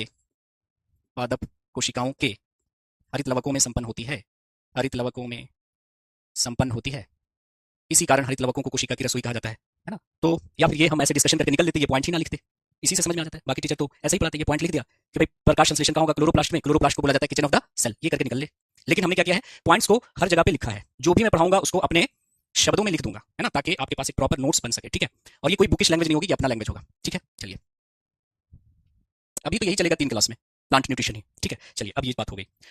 दूसरा सवाल कि भाई green colour of plant is due to, पौधे के हरे रंग का कारण होता है, जल्दी बताइए। तो इसलिए हमने उसको लिख दिया, ठीक है, ताकि हमारे इस तरह से वक्त जाया ना हो। क्लियर? पौधे के हरे रंग का कारण होता है, ठीक है। तो जैसे ही ये सवाल उठता है, आप कहोगे सर पौधे के हरे रंग का कारण क्या होता है? क्लोरोप्लास्ट, हरित लवक। लेकिन यहां पे मैं आपको एक कॉन्सेप्ट बताना चाहता हूं, और वही कॉन्सेप्ट से सवाल बनेंगे। देखिए, पहला सवाल, green colour of plant is due to, पौधे के हरे रंग का कारण होता है, तो उत्तर होगा क्लोरोप्लास्ट, हरित लवक। लेकिन बायोलॉजी में एक चीज मैं आपको बताना चाहता हूं, इस लिविंग वर्ल्ड में, इस कायनात में, इस ब्रह्मांड में, जहां कहीं कोई कलर होगा, जहां कोई रंग होगा, उसके पीछे कोई ना कोई पिगमेंट अवश्य होगा, कोई ना कोई पिगमेंट अवश्य होगा, है ना। बिना पिगमेंट का कलर हो नहीं सकता। पिगमेंट का मतलब आप समझ लो, डाई समझ लो अभी फिलहाल यहाँ पे, है ना, डाई। जैसे अब मान लिया कि अभी तो आप लोग जवान हैं, लेकिन जैसे जैसे उम्र बढ़ेगी, जुल्फें सफेद होने लगेंगी, तो जुल्फें, ये सफेद जुल्फों को रंगने के लिए डाई का इस्तेमाल करते हैं, घरों में दीवार को पेंट करने के लिए डाई का इस्तेमाल करते हैं। तो समझ लीजिए कि पिगमेंट्स वो पदार्थ होता है जिसका अपना एक रंग होता है ना। तो इस कायनात में, इस ब्रह्मांड में जहां कोई रंग है, उसके पीछे कोई ना कोई पिगमेंट अवश्य होगा। बिना पिगमेंट का रंग नहीं हो सकता। जैसे ब्लड का रंग लाल, पिगमेंट कौन? हीमोग्लोबिन। त्वचा का रंग काला, पिगमेंट कौन? मेलानिन। मेलानिन नाम का एक पिगमेंट है आपकी त्वचा में, जिसकी वजह से त्वचा का रंग काला है। जिसकी त्वचा में मेलानिन की मात्रा ज्यादा होगी, उसका रंग काला होगा, और जिसमें मेलानिन की मात्रा कम होगी, उसका रंग गोरा होगा, और वो अपने गोरेपन पर बहुत नाज करेंगे। टमाटर का रंग लाल, पिगमेंट कौन? लाइकोपीन। ये सब हम आगे लिखेंगे जैसे जैसे टॉपिक आएगा। मतलब कहने का मतलब है कि इस कायनात में, इस ब्रह्मांड में, खास करके लिविंग वर्ल्ड में, सजीव जगत में, मतलब पौधों में या जंतुओं में, जहां कोई रंग, उसके पीछे कोई ना कोई पिगमेंट अवश्य होगा। बिना पिगमेंट का रंग हो नहीं सकता। पिगमेंट का मतलब समझ लो, अभी डाई समझ लो। तो मैंने कहा कि पौधे के हरे रंग का कारण क्या होता है? क्लोरोप्लास्ट। लेकिन ये क्लोरोप्लास्ट क्यों हरा है? इसमें कैसा पिगमेंट है? तो इस क्लोरोप्लास्ट के अंदर क्या है? एक ग्रीन कलर का पिगमेंट है, जिसका नाम क्या है? क्लोरोफिल, पर्णहरित। ये क्लोरोफिल की वजह से क्लोरोप्लास्ट हरा है। तो ये क्लोरोफिल क्या है? एक एक ग्रीन पिगमेंट है, एक ग्रीन कलर की डाई है, हरे रंग का वर्णक, हरे रंग का वर्णक है। वर्ण मतलब क्या होता है? रंग। वर्णक मतलब होता है रंग देने वाला। तो आप ऐसा भी समझ लो कि क्लोरोप्लास्ट एक थैला जैसा संरचना है, और उसके अंदर एक डाई भरी हुई है, जिसका नाम क्या है? जिसका नाम क्या है? जिसका नाम है क्लोरोफिल। मतलब क्या हुआ कि क्लोरोफिल के कारण, क्लोरोफिल के कारण क्लोरोप्लास्ट हरा, क्लोरोप्लास्ट के कारण पौधे हरे, और इन पौधों की वजह से संसार हरा और भरा। तो इस संसार में जो हरियाली है, उसकी वजह क्या है? ये क्लोरोफिल। एक गाना सुना होगा आपने, हम पे ये किसने हरा रंग डाला। हीरोइन कंफ्यूज्ड, उत्तर कहां था? बायोलॉजी में था। हम पे ये किसने हरा रंग डाला? उत्तर था क्लोरोफिल। देखो, क्लोरोफिल के कारण, क्लोरोफिल के कारण क्लोरोप्लास्ट हरा, क्लोरोप्लास्ट की वजह से पौधा हरा, और इन पौधों की वजह से संसार में हरियाली। तो अगर आपसे ये सवाल रहता है कि पौधे के हरे रंग का कारण क्या है, तो क्लोरोप्लास्ट। लेकिन क्लोरोप्लास्ट किसके कारण हरा है? तो क्लोरोफिल। क्लोरोफिल, क्लोरोफिल क्या? एक हरे रंग की डाई है, जो किसके अंदर है? क्लोरोप्लास्ट के अंदर है। ऐसा भी समझ लो, ठीक है। कोई दिक्कत है यहां तक समझने में? रोहित प्रसाद करेंगे, सर मैंने बायो कंप्लीट कर लिया है। कहां से कंप्लीट कर लिया? कर लिया तो फिर ठीक है, फिर क्यों पढ़ रहे हैं? दो दो बार मेहनत क्यों करनी है ना। आप दूसरा फिर टॉपिक पढ़िए, कोई दूसरा सब्जेक्ट पढ़ लीजिए। टाइम लॉस करने से कोई फायदा नहीं है रोहित साहब, ठीक है। तो एक बार आपने जब पढ़ लिया है, तो फिर टाइम नहीं लॉस करना है। टाइम बहुत बेशकीमती है। फार्माकोलॉजी एसएससी में नहीं पूछी जाती, वो दवाओं वगैरह के नाम कुछ हम लोग देखेंगे, जैसे मतलब एंटीबायोटिक्स क्या होते हैं, एनाल्जेसिक क्या होते हैं, एंटीसेप्टिक क्या होते हैं, ठीक है। क्लियर है? चलो आगे बढ़ते हैं। अब चलो आते हैं कुछ इंपॉर्टेंट पॉइंट्स जो फोटोसिंथेसिस से पूछे जाते हैं। जैसे मैंने कहा ना कि टॉपिक से सवाल कम पूछे जाते हैं, इधर उधर से सवाल बहुत ज्यादा पूछे जाते हैं। जैसे हमने कहा कि प्रकाश संश्लेषण की क्रिया में पौधे क्या कर रहे हैं? CO2 ले रहे हैं, पानी ले रहे हैं, एनर्जी ले रहे हैं। कहां से? सनलाइट से, सूर्य प्रकाश। ब्रह्मांड में ऊर्जा का एकमात्र स्रोत यही है। और इस सूर्य प्रकाश को अवशोषित कौन कर रहा है? पत्तियों में क्लोरोप्लास्ट है, और क्लोरोप्लास्ट के अंदर क्लोरोफिल है ना, पर्णहरित है। और पौधा बना रहा है अपना खाना, और हमें दे रहा है जिंदा रहने के लिए ऑक्सीजन। जैसे मैं आपसे एक सवाल कर दूं कि प्रकाश संश्लेषण की क्रिया में लाइट एनर्जी किस एनर्जी में कन्वर्ट होती है? During the process of photosynthesis light energy is converted into, प्रकाश संश्लेषण की क्रिया में सौर ऊर्जा किस ऊर्जा में परिवर्तित होती है? हीट एनर्जी, ऊष्मीय ऊर्जा। Light energy, sorry light energy तो कन्वर्ट हो, हीट एनर्जी, केमिकल एनर्जी, रासायनिक ऊर्जा में परिवर्तित होती है, या मैकेनिकल एनर्जी, स्थितिज ऊर्जा में परिवर्तित होती है? उत्तर क्या होगा? टाइम फिक्स नहीं रहता क्लास का, मेरा फिक्स हो जाएगा एक निश्चित अंतराल के बाद। सुनीता का उत्तर आ चुका है, और सही है। आप लोग बताइए। मानसी, दूसरी क्लास भी ज्वाइन करना है क्या? हाँ। अनवर, रोहित, अमित, क्या बात है? आकाश यादव, सबने सही उत्तर दिया, क्या बात है। ये आपको लग रहा है कहाँ पूछा गया होगा ये क्वेश्चन? ये यूपीएससी प्री का सवाल है, और फिर इसको सीजीएल वालों ने चुरा के रखा। बहुत ही चोर बोर्ड है सीजीएल बोर्ड। प्रकाश संश्लेषण की क्रिया में सौर ऊर्जा रासायनिक ऊर्जा में कन्वर्ट होती है। और ये जो है, अभी हमने क्लोरोफिल पढ़ा, तो क्लोरोफिल के बारे में पॉइंट नोट कर लीजिएगा कि क्लोरोफिल में कौन सा धातु होता है। अगर मैं ऑप्शन दे दूं, ये पहले नीट के एग्जाम में पूछा गया था, फिर सीजीएल वालों ने चुरा के रखा इस क्वेश्चन को। क्लोरोफिल में कौन सा धातु होता है? आयरन होता है, जिंक होता है, कोबाल्ट होता है, मैग्नीशियम होता है। जल्दी बताइए। पर्णहरित में कौन सा धातु पाया जाता है? राजकुमार ने सही उत्तर दिया है, वर्षा ने सही उत्तर दिया था, निहाल गुप्ता ने, क्या बात है सब, सारे लोग एकदम जो है इंटेलिजेंट लोग जुड़े हुए हैं मेरे साथ, बहुत अच्छी बात है। इसका भी रुझान सामने आ रहा है। पार्थ शर्मा ने सही उत्तर दिया है, कंचन ने सही उत्तर दिया, बाकी लोग क्यों नहीं दे रहे? अरमान पांडे ने सही उत्तर दिया है, रोहित प्रसाद कुलदीप, क्या बात है, मैग्नीशियम पाया जाता है, बिल्कुल सही है, मैग्नीशियम मेटल पाया जाता है, ये सबको पता होगा। बहुत ही फेमस सवाल है ये, मेडिकल एंट्रेंस के एग्जाम से लेकर सीडीएस, सीजीएल, पीसीएस पता नहीं क्यों हर जगह पूछते रहते हैं, क्योंकि देखो आगे हम लोग पढ़ेंगे आयरन पाया जाता है आपके हीमोग्लोबिन में, जिंक हम लोग पढ़ेंगे एक हार्मोन जिसका नाम होगा इंसुलिन, इंसुलिन नाम का हार्मोन होता है, उसमें पाया जाता है जिंक धातु, और कोबाल्ट देखो सीजीएल का चहीता सवाल है, ये विटामिन बी12 में पाया जाता है, तो ये सब पूछा जा चुका है। आयरन धातु पाया जाता है हीमोग्लोबिन में, जिंक धातु पाया जाता है इंसुलिन नामक हार्मोन में, कोबाल्ट धातु पाया जाता है विटामिन बी12 में, और मैग्नीशियम धातु पाया जाता है आपका क्लोरोफिल में। देख रहे हैं टॉपिक से हट के क्वेश्चन बहुत रहते हैं भाई साहब आप लोगों के एग्जाम्स में, ठीक है। तो जिनका गलत हो गया उसको अफसोस करने की जरूरत नहीं है ना, नहीं जानते कोई बात नहीं है, बस रुझान उत्तर दीजिए, गलत हो जाएगा उससे हमें मतलब नहीं है। मैं कभी अपने क्लास में ये नहीं कहता कि भाई तुमको इतना भी नहीं आता था, अरे नहीं आता है तब तो क्लास ज्वाइन किया, तो यहाँ जो अनाप शनाप उत्तर देना है दीजिए, मैं कभी गुस्सा नहीं होगा। हाँ एग्जाम में ये गलती नहीं दोहराना है आपको, और देखिए जो क्वेश्चन आपका गलत हो जाएगा ना वो याद रहेगा हमेशा कि ये मेरा गलत हो गया था। 12th में है तो आपके लिए बेहतरीन मौका, अभी पढ़ लीजिए, है ना, ग्रेजुएशन करते करते आपकी तैयारी बहुत अच्छी हो जाएगी। नो, तो क्लोरोफिल में मैग्नीशियम धातु जो है वो पाया जाता है। अच्छा, अगर मैं एक और पॉइंट यहाँ पे डिस्कस करूं, ये प्रकाश संश्लेषण की क्रिया थी, ठीक है, this is the chemical equation of photosynthesis, ये प्रकाश संश्लेषण की क्रिया है, इसमें निकल रहा है ऑक्सीजन, ठीक है। तो प्रकाश संश्लेषण की क्रिया में ऑक्सीजन निकलता है, ऑक्सीजन यूज नहीं होता, तो ये ऑक्सीजन कहां से आता, CO2 से आता कि वाटर से आता, क्योंकि भाई ऑक्सीजन तो CO2 में भी है, ऑक्सीजन वाटर में भी है। तो अगर मैं आपसे पूछूं कि oxygen released during the process of photosynthesis comes from, प्रकाश संश्लेषण की क्रिया में निकलने वाला ऑक्सीजन कहां से आता है, ऑप्शन देता हूं, CO2 से आता है, पानी से आता है, CO2 और पानी दोनों से आता है, इनमें से किसी में से नहीं आता, तो उत्तर बताइए, देखते हैं कितने लोग इसका उत्तर देते हैं। बिल्कुल तैयारी कर सकते हैं शुभम शुक्ला साहब। तो अक्षय यादव कह रहे हैं कि दोनों से आएगा, बाकी लोग बताइए। अभियंत कह रहे हैं कि सर CO2 से आएगा, हाँ बिल्कुल आता है, स्टेनो में थोड़ा सा कम लेवल का क्वेश्चन आएगा, स्टेनो के क्वेश्चन आपको वाहियात टाइप के लगेंगे ये पढ़ने के बाद, अरे क्या क्वेश्चन पूछ लिया। तो उत्तर होगा कि भाई साहब वाटर से आता, जल के माध्यम से आता, तो कम्स फ्रॉम क्या लिखेंगे, वाटर, कम्स फ्रॉम वाटर। प्रकाश संश्लेषण की क्रिया में मुक्त होने वाला ऑक्सीजन जल के माध्यम से आता है, कैसे आता है जब हम प्रकाश संश्लेषण डिस्कस करेंगे वहां पे बताएंगे, अभी याद कर लीजिएगा। ये यूपीएससी प्री का सवाल है, फिर चुराकर सीजीएल पीसीएस वालों ने रखा है, तो बोथ लग रहा होगा सबको, है ना, लेकिन बोथ नहीं है, वाटर अभी डिस्कस करेंगे थोड़ी देर में तो समझ में आ जाएगा कि कैसे आता है, अभी इसको याद कर लीजिए, प्रकाश संश्लेषण की क्रिया में, है ना, मुक्त ऑक्सीजन जल के माध्यम से आता है। अब एक सवाल आपसे मैं ये पूछना चाहता हूं कि जो वेवलेंथ, प्रकाश संश्लेषण की क्रिया में जो वेवलेंथ यूज होता है लाइट का, उस लाइट के वेवलेंथ का रेंज कितना होता होगा, प्रकाश का तरंग धैर्य कितना होता होगा, वेवलेंथ को हिंदी में क्या बोलते हैं, तरंग धैर्य। तो अगर मैं आपसे पूछूं the wavelength of light absorbed during the process of photosynthesis, प्रकाश संश्लेषण की क्रिया में अवशोषित होने वाले प्रकाश का तरंग धैर्य कितना होगा, यानी कितने रेंज की लाइट एब्जॉर्ब होगी, ठीक है, कितने रेंज की लाइट एब्जॉर्ब होगी, कितने रेंज की लाइट एब्जॉर्ब होगी। तो अगर मैं आपसे बात करूं तो वो लाइट की वेवलेंथ होगी 400 से 700 नैनोमीटर, या एंगस्ट्रम में बात करूं तो 4000 से 7000 एंगस्ट्रम की लाइट जो है वो यूज होती है। यानी अगर प्रकाश का तरंग धैर्य 7000 से ज्यादा हो जाए तो भी प्रकाश संश्लेषण नहीं होगा, और 4000 से कम हो जाए तो भी नहीं होगा, इस बीच होना चाहिए, 4000 से 7000 एंगस्ट्रम, या नैनोमीटर में कितना, 400 से 700 नैनोमीटर, और यही आपका विजिबल लाइट है। What is this, this is your visible light, इतना ही लाइट आपको दिखता भी है। What is this, this is visible light या व्हाइट लाइट, इसी को व्हाइट लाइट बोलते हैं या सिर्फ लाइट कहते हैं, है ना। तो यही है दृश्य प्रकाश जिसमें आपको दिखाई देता है, या श्वेत प्रकाश, इसी को श्वेत प्रकाश बोलते हैं। तो क्या मैं अगर आपसे कहूं कि इस कृत्रिम प्रकाश में प्रकाश संश्लेषण की क्रिया संभव है, क्या इस कृत्रिम प्रकाश में प्रकाश संश्लेषण की क्रिया संभव है, यस और नो, ऐसा सवाल पूछा गया। प्रकाश संश्लेषण की जो क्रिया होती है वो 400 से 700 नैनोमीटर या एंगस्ट्रम में 4000 से 7000 एंगस्ट्रम की तरंग धैर्य चाहिए पौधे को, इस बीच अगर है तो प्रकाश संश्लेषण होगा, 7000 से ज्यादा या 4000 से कम है तो उसमें प्रकाश संश्लेषण नहीं होगा, और यही लाइट हमें दिखाई देती है, यही विजिबल लाइट का रेंज है। तो अगर मैं पूछूं कि क्या कृत्रिम प्रकाश में प्रकाश संश्लेषण की क्रिया हो सकती है, क्या आर्टिफिशियल लाइट में, आर्टिफिशियल लाइट, कृत्रिम प्रकाश में फोटोसिंथेसिस हो सकता है, तो आप कहेगा सर यस हो सकता है, प्रकाश संश्लेषण की क्रिया कृत्रिम प्रकाश में संभव है। क्यों, आपने अभी क्या कहा कि प्रकाश संश्लेषण के लिए हमें कितना चाहिए, पौधे को बस कितना चाहिए, 400 से 700 नैनोमीटर चाहिए। अब ये नेचुरली आ रहा है कि आर्टिफिशियली आ रहा है उससे मतलब नहीं है, ये लाइट आपको दिख रही है ना, इसका मतलब इसमें ये 400 से 700 नैनोमीटर है तभी ये दिख रही है। तो आर्टिफिशियल लाइट में, कृत्रिम प्रकाश में प्रकाश संश्लेषण की क्रिया हो सकती है, ज्यादातर बच्चों ने लगाया था कि नहीं होगी, है ना, नहीं होगी। प्रकाश संश्लेषण के लिए ये वाला रेंज हमें चाहिए, और यही है आपका क्या, विजिबल लाइट, यानी ये प्रकाश दिख रही है हमें, इसका मतलब उसमें ये रेंज है। तो बस पौधे को इतना चाहिए, वो नेचुरली आ रहा है कि आर्टिफिशियली आ रहा है उससे मतलब नहीं है, ठीक है। तो आज यहीं तक रहने देते हैं, इससे आगे की बात हम नेक्स्ट क्लास में करेंगे, और प्रकाश संश्लेषण अभी शुरू नहीं हुआ है, प्रकाश संश्लेषण स्टार्ट करेंगे कि सच में वो जो रिएक्शन हो रहा था वो कैसे हो रहा था, लाइट रिएक्शन, डार्क रिएक्शन, और फिर हेटरोट्रॉफिक प्लांट्स की बातें करेंगे। तो अभी बहुत कुछ पढ़ना है प्रकाश संश्लेषण में, आज समझ लो प्रकाश संश्लेषण का इंट्रोडक्शन है। तो मिलते हैं अगले सेशन।